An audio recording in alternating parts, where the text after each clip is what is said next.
साल आपकी जानिब आते हैं माशाल्लाह, गो के आपकी उम्र अभी इतनी ज़्यादा नहीं है और आप माशाल्लाह इतना सारा काम कर रही हैं, तो ये आपकी शुरुआत किस तरह हुई ये बताएं। मेरी शुरुआत तो स्कूल से ही हुई। ठीक है। और वालदा बहुत सपोर्टिव थी, चाहती थी कि हम आगे बढ़ें। तो नात ख़्वानी का आगाज़ हुआ स्कूल से और उसके बाद नेशनल सॉन्ग्स में जाते रहे, फिर क़िराअत में भी हम लेते रहे, फिर स्पोर्ट्स में भी बहुत ज़्यादा आगे रहे। पार्टिसिपेट किया आपने? जी बिल्कुल।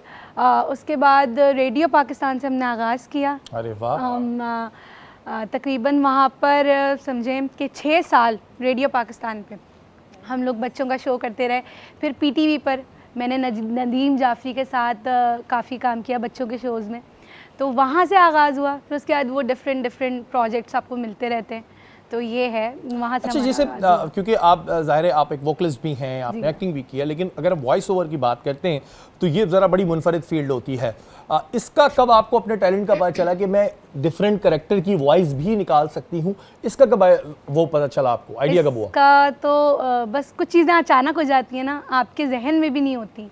बस एक दिन ऐसा हुआ है कि हमने एक प्रोजेक्ट किया था, मेरे साथ काम करते हैं, उनकी कॉल आती है, उन्होंने मुझे बोला कि आप तुम वॉइस ओवर करोगे। मुझे पता भी नहीं था कि क्या होता है, यानी तुम्हारी आवाज़ भारी है, हमें इसी टाइप की आवाज़ चाहिए। तो मैंने कहा ठीक है, हम ट्राई कर लेते हैं। वो वहाँ से मैंने एक कमर्शियल का वॉइस ओवर किया था, जो कि वो फिर मुझे डबिंग का आ गया कि आप डबिंग कर लें। तो ये होता है कि आपकी वॉइस देखी जाती है कि किस कैरेक्टर पे सूट कर रही है, तो अगर कैरेक्टर पे सूट हो गई तो फिर। अच्छा, आवाज़ भारी होना अच्छी बात होती है इसमें वॉइस ओवर में? तो कहते हैं लड़कियों की आवाज़ भारी नहीं होनी चाहिए, मर्दाना आवाज़ कहने लगता है, ऐसा मैंने सुना है।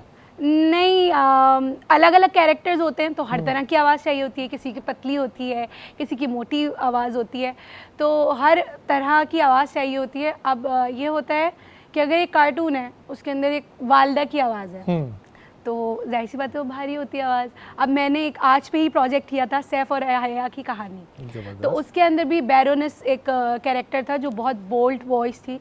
उसके अंदर भी मैंने काफ़ी डीप बोला। मेरी आवाज़ इतनी डीप नहीं है जितना डीप मैंने उसमें बोला, बना के निकाली। और ये बड़े कमाल की बात होती है, इन्होंने आज टीवी का भी एक प्रोजेक्ट किया हुआ है जिनसे इन्होंने बताया, और ये बड़े कमाल की बात होती है आवाज़ें निकालना, और ये एक बड़ा मुनफरिद होता है। ज़ाहिर है अल्लाह ताला जब किसी को टैलेंट देता है, ये एक बहुत बड़ा फ़न है, क्योंकि हम ज़ाहिर कोशिश करके भी इस तरह नहीं कर सकते, ज़ाहिर एक लिमिटेड उसमें हो सकता है, लेकिन आवाज़ निकालना और फिर वो दूसरे को पसंद आना, ये एक बड़ी बात